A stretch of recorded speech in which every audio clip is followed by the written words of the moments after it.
Hello बच्चों, आप सब कैसे हो। आशा करती हूँ आप सब अच्छे से होंगे। बच्चों, आज हम करेंगे पाठ नंबर 13, मंत्री और राजा। ठीक है, पाठ का नाम क्या है? मंत्री और राजा। बच्चों, इस कहानी में हमें बताया गया है कि पैरों की धूल से राजा को हुई परेशानी का समाधान खोजने के लिए उसका चापलूस मंत्री अपने उल्टे सीधे कार्यों से पूरे राज्य की जनता को परेशानी में डाल देता है। बच्चों, इस कहानी में हमें बताया गया है कि पैरों की धूल से राजा को जो परेशानी का समाधान ढूंढना होता है, तो उसका चापलूस मंत्री उसको उल्टे सीधे कार्यों में पूरे राज्य को परेशानी में डाल देता है। उसके इन उल्टे सीधे कार्यों से कैसे समाधान होता है, हम इस कहानी से हमें पता चलेगा। ठीक है, इस कहानी को हम पढ़ते हैं। ध्यान से सुनना है बच्चों आपने। बहुत पुराने समय की बात है। एक राजा था और एक था उसका मंत्री। राजा का नाम था हबूचंद और मंत्री का नाम था गब्बूचंद। ठीक है, एक दिन हबूचंद बोले, सुनो गब्बूचंद जी, कल हम राज्य में घूमने निकले तो हमारे पैरों में धूल लग गई। जो मंत्री थे गब्बूचंद और राजा का नाम था हबूचंद। राजा हबूचंद गब्बूचंद को कहते कि मैं कल राज्य में घूमने निकला था तो मेरे पैरों में धूल लग गई। हमारे राज्य की धूल की यह मजाल कि वह हमारे पैरों में लग जाए। तुम लोग कोई काम नहीं करते, जल्दी इंतजाम करो वरना किसी की खैर नहीं। राजा की बात सुनते ही गब्बूचंद थर-थर कांपने लगा और हाथ जोड़कर बोला, महाराज, धूल आपके चरणों को स्पर्श नहीं करेगी तो हम लोगों को आपकी चरण धूलि कैसे मिलेगी। राजा बोले, गब्बूचंद, बात तो तुमने पते की कही है, पर इस धूल से हम परेशान हैं।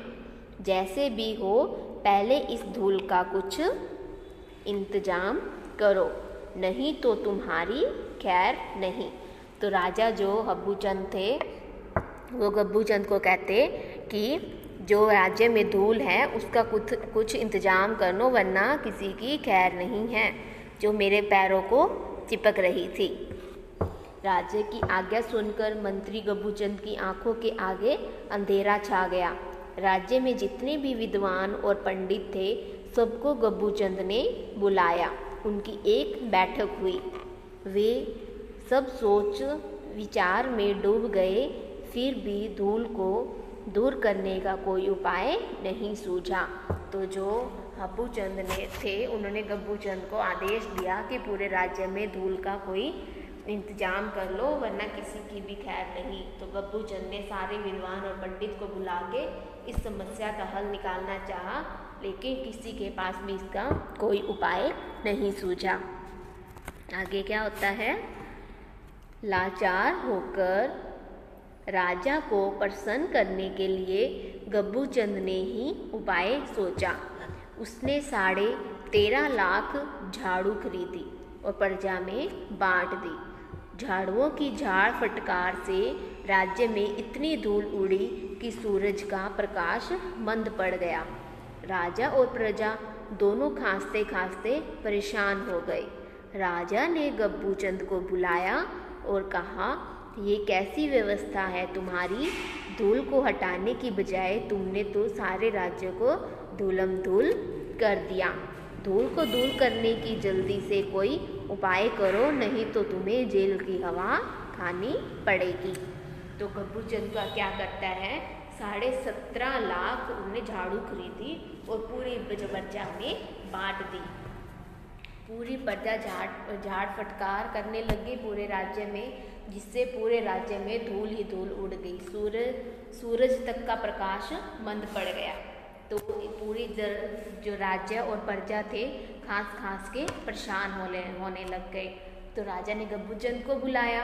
उन्हें कहने लगे कि तूने कैसी व्यवस्था की है, इसको धूल को हटाने का कोई उपाय सूझो वरना तुम्हें जेल की हवा खानी पड़ेगी, तुमको मैं जेल में डाल दूंगा। यह सुनकर गब्बूचंद सिर पर पांव रखकर भागा। अब उसने 21 लाख भिक्षुओं को धूल पर पानी छिड़कने का आदेश दिया। छिड़काव में इतना पानी खर्च हुआ कि कुएं और तालाब खाली पड़ गए। राज्य के लोग प्यासे मरने लगे।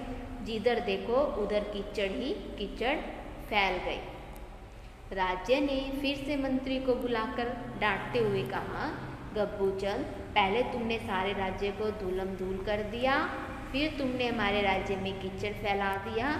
जल्दी कुछ इंतजाम करो, नहीं तो सूली पर चढ़ा दिए जाओगे। आगे क्या करता है अब गब्बूचंद? घबराकर गब्बूचंद ने तुरंत मंत्रिमंडल की सभा बुलाई। मंत्रियों ने सुझाव दिया कि धूल से बचने के लिए सारी धरती को चमड़े से मढ़ दिया जाए। इस अनूठी सूझ पर प्रसन्न होकर गब्बूचंद दौड़ा दौड़ा राजा के पास पहुंचा और बोला, महाराज, उपाय मिल गया है। इस धूल भरी धरती को चमड़े से मढ़वाकर आप सदा के लिए निश्चिंत और प्रसिद्ध हो जाइए। राजा को यह उपाय बहुत पसंद आया। उसने आदेश दिया, राज्य के होशियार चर्मकारों को तुरंत हमारे सामने पेश किया जाए। तो उसको ये उपाय सूझा कि चमड़े से पूरी धरती को मढ़ देते हैं, पूरी धूल यहाँ से कभी भी नहीं आएगी। तो राजा ने यह उपाय, राजा को भी उपाय बहुत अच्छा लगा। उसने अपने राज्य के सभी चर्मकारों जो चमड़े का काम करते हैं, चर्मकारों को आदेश दिया राज्य में पेश होने के लिए। आगे क्या होता है? राजा के सिपाही चारों दिशाओं में दौड़े। देखते ही देखते सारा दरबार चर्मकारों से खचाखच भर गया, पर उनमें से कोई भी धूल भरी धरती का चमड़े से मढ़ने के लिए आगे नहीं आया। उसने कहा, महाराज, ना तो हमारे पास इतना चमड़ा है, ना ही इतनी शक्ति। तो सारे चर्मकार मना कर गए कि हमारे पास ना तो इतना चमड़ा है कि पूरी हम धरती को ढक दें चमड़े से, और ना हमारे पास इतनी शक्ति है। यह सुनकर राजा हब्बूचंद बहुत निराश और दुखी हुए।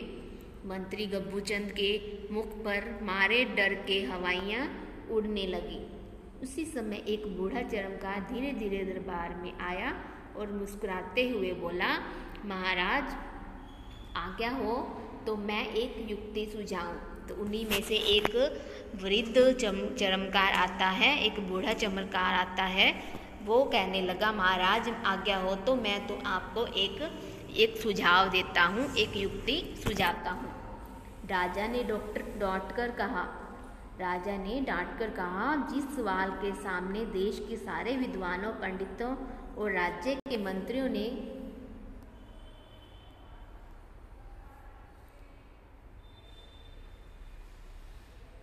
घुटने टेक दिए, उसका भला तुम क्या हल बताओगे? तो बूढ़े चर्मकार ने अपनी झोली से थोड़ा सा मुलायम चमड़ा निकाला और उसे काट छाट कर सील दिया।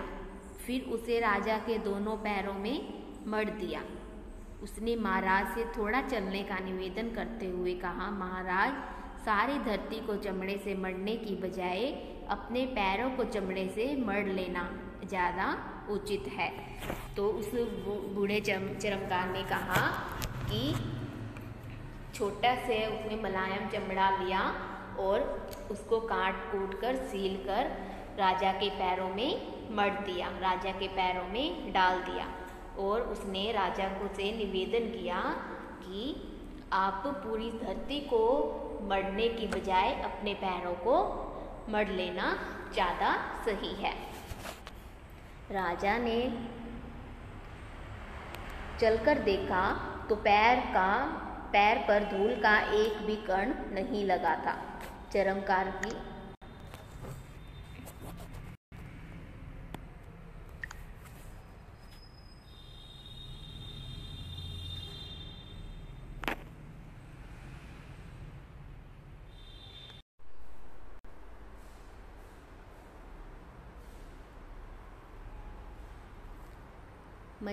मजाल का अर्थ होता है हिम्मत, स्पर्श का अर्थ होता है छूना, लाचार का अर्थ होता है विवश, युक्ति का अर्थ होता है उपाय।